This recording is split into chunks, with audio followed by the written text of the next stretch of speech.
This is the first time, I think, that I've been on camera. Talking Corner!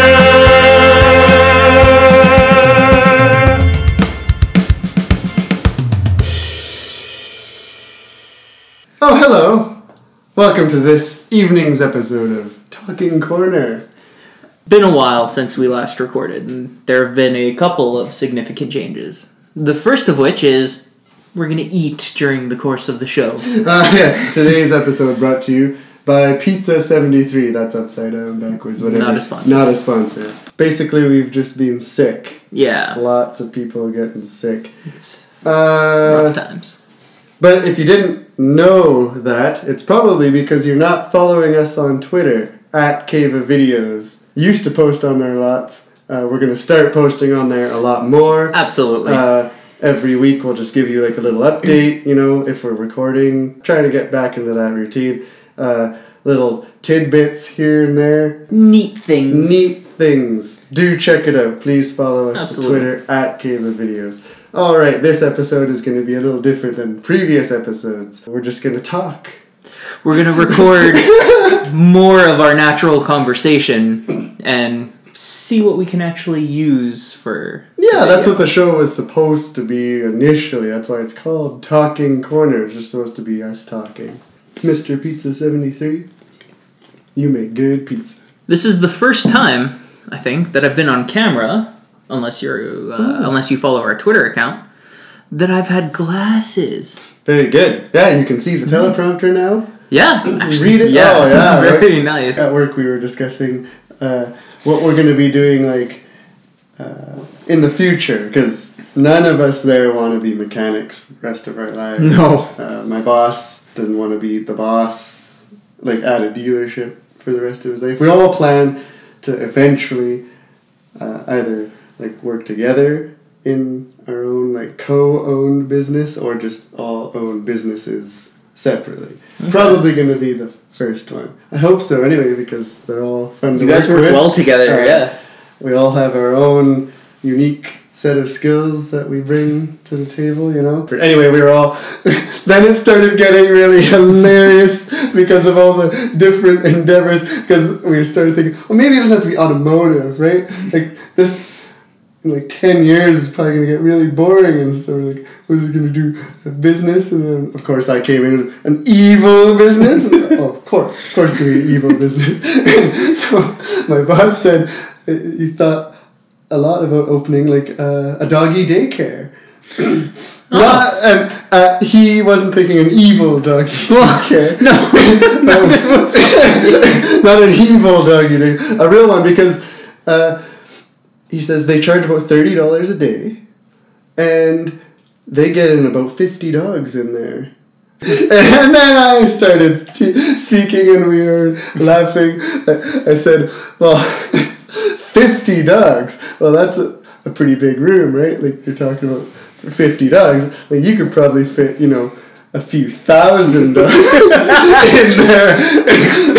And then he's like, oh, you have to give them their space. No, man, just thinking pile these dogs in there, because the dogs can't say how their day was. And then as long as it looks nice. And so then we're well, then they're going to look terrible at the end of the day. So I said, fine, we'll get them all their own kennels and just stack the kennels in there.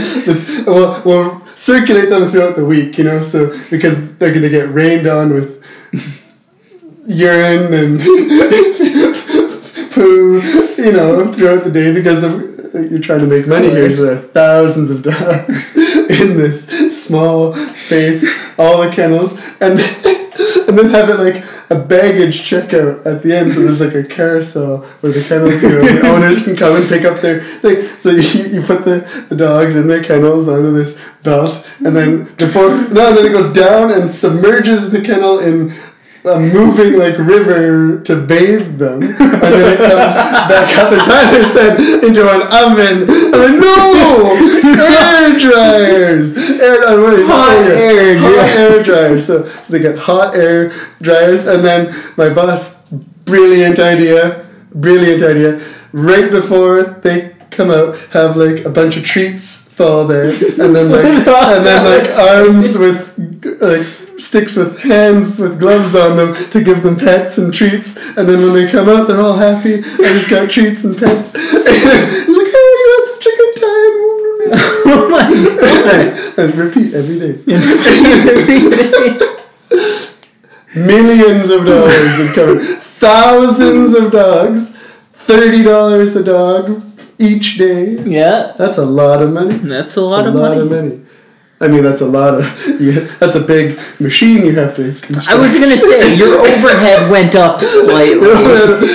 For the first few years, we're paying off this huge carousel. R&D to invent the automatic dog wash and arms and blow dryers. But all that technology already exists. We'll just buy like an old used one from an airport. Right? And then like all we have to engineer is the waterproof part of it, right? Mm-hmm. I mean, I'm sure waterproof conveyor belts exist. Yeah. And I mean, it doesn't have to fully submerge because that's pretty cruel. They can hold their breath for a little bit, no. right? Well, it's soapy water. They'll close their mouth and eyes. Yeah, they close their mouth and eyes. Make sure, because that really sting when it gets in there. Nah. Right? Especially because it'll just be a recirculating tub each day. Of course. So like the last ones, it'll be full of dirt. It's only a problem for the first couple days for the dog. After that, they'll learn. They'll learn. That was smart. That was the drawback, is that dogs are smart, and if you try to take them back in there, they will lose it. They're gonna be freaking out. They will not want to go to this place. You'll be like, oh, you have such a good time here. You're always so happy when you come out. Yes, he is happy because he's leaving. Right, and you have a slightly more overhead because you never bring the people back in there. You have to have another large room to show. This is where the dogs play and run around in, right? Just like a show area. Insurance. With some like toys. No. Insurance. Insurance. Someone's got to come and check the place out. Oh, no. This is where we store the kennels. Yeah, no. Where do the dogs play? Shut up. In this room here that we have a show. Your 3,000 dogs you took in do not stay in the giant kennel warehouse. No! They play in this small showroom here, and they go out in rotations with the walkers, and, thought of everything. This room fits 50. The other 2,950 dogs are just out and about. Getting walked in. I mean, they're paying $30 a day. Yeah. We have to spend that on somewhere. The walkers. How many employees do you have? 3. Each person's walking on average 1,000 dogs at one given time. Goodness. So we're probably not going to open a doggy daycare. I wouldn't recommend it. I guess that would go downhill real quick. Oh my goodness. Good times. I'm not sure if you heard, or if you're interested in this sort of thing, but in my Google News feed, which is usually filled with Marvel and comic book and video game related stuff, there was this thing about Elon Musk and how on an interview on camera, he publicly took a hit of a joint. Well on camera. This is that legal? In California, yeah. Oh, he was in California? Yeah. So, the interviewer, it's like, in order... Excuse me, sir. You can't light that in our studio? Well, no. No, the interviewer was the one smoking pot. It's supposed to be like one of those things where, like, my show's edgy, we do edgy type interviews or whatever. Oh my goodness. And Elon was just like, is that marijuana? Excuse me. So he takes it and he smokes it. And, like, whatever. It's legal. He's an adult. He can choose to do what he wants to do. I'm sure he's ridiculously stressed in life, and that helps. Oh, yeah. Well, anyways. I don't know. His company... I'm sure he's stressed. I don't know if it helps. No? Maybe it helps him. I don't know. No? That's one thing I've always heard. But... I guess we'll find out later next month. Is that next month? Yeah. Bloody hell. I think it's like the 17th. I can tell it's coming soon because So much. Well, all my site training orientations now include marijuana, like alcohol, is prohibited on the job site. Of course. Right? Because it's legal now. Ready for so that, yeah, so we have to set boundaries. And wow. So I guess I'm seeing it everywhere now. So I guess that means it's coming soon. I think it's going to be like every other launch, right? It's going to be like overly abundant at the beginning, and then it's going to go to pretty much like it is right now. Exactly. Everyone who's doing it, like everyone who wants to do it is doing it now. Just and they'll tell you about illegally, and they'll tell you about it. Yeah, legalizing it. People who haven't done it or too scared to because it's against the law will go and try it, and if they want to continue that, they're not going to be like so open. Exactly, right. It's like that. So the numbers will go way up, and then the numbers will come, Normalize. Probably a little higher than slightly they are higher. now, because of course there will be more people. It's legal. Well, right? yeah. Like, everyone who's afraid of doing it just for those reasons will now be join afraid of doing the groups that were already out there. Yeah, exactly. But I don't think it's going to be like a haze all the time like some people are scared of. It's like, yes, it will be very abundant for a little while. But this trust too us, shall trust pass. this channel. Yeah, I'm an expert. This too shall pass, yes. I am a marijuana expert. So what happened? Like, nothing happened immediately.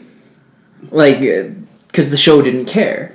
But then the interview came out. Okay. And some people in the media loved it. Some people in the media hated it. But where it really affected him was his company and his stocks. Ooh. His stocks took a huge hit. Yeah, that does not look... I didn't think of that. On top of the other things that have been going on. Like, have you heard about some of this other stuff? I read. Like... some things.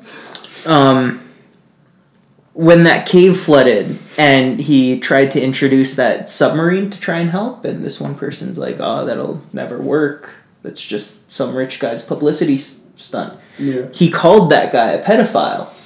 And then, wasn't like, yo, I'm sorry, I just said that in the heat of the moment. He stuck to it. Like, no, this guy's legitimately a pedophile.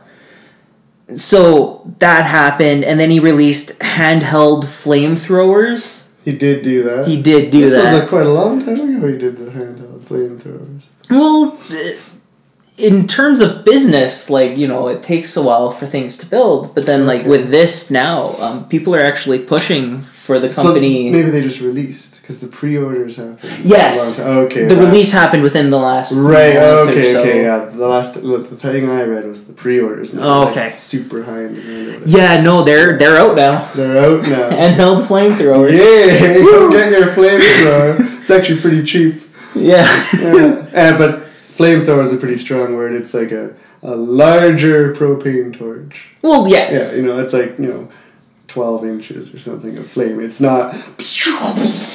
No, because that's highly illegal. Well, yeah, he needed to make these legal. But yeah, people are pushing for him to turn the step down as CEO. Wow. And have the company operate independently of him. I mean, but he's the guy that he's still spearheading it, right? Yeah, who's gonna be as take the risks, Yeah. If he had to answer to a board, right? He's like, okay, this is gonna sound crazy, self-driving cars, mission to Mars, self-landing rockets, the underground tunneling he's doing now.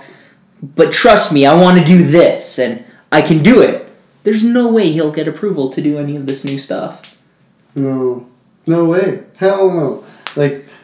Sorry. Yeah, most companies don't want to take unnecessary risks. No. Right? And to be fair, most of the times when he says... Things look pretty good the way they are, actually. Oh, yeah. I think pretty... We're doing great. The board's talking, Yeah. Things look... yeah, but we could do better. We could do things... We could do more things, or we could do this differently. Right? Exactly. Yeah. They don't want to do them. No, I think the numbers speak for themselves. Yeah. Like, well, you haven't seen the new numbers. And in their defense, like, I'm someone who recognizes that Elon Musk has stepped up to the plate on almost everything he's promised, right? Yeah. Like, when he says, I'm going to do this, he does it. A few years later, boom, right? It's there. And even I still don't believe some of the things he says, right? So I can get people not for sure getting behind him. So I don't know. But this is all if they even make him stand out. Yeah. Thank you for joining us tonight. Apologies for the delayed episode. We already said that. And as always, good night. And like, comment, subscribe, and follow us on Twitter. Click the bell icon.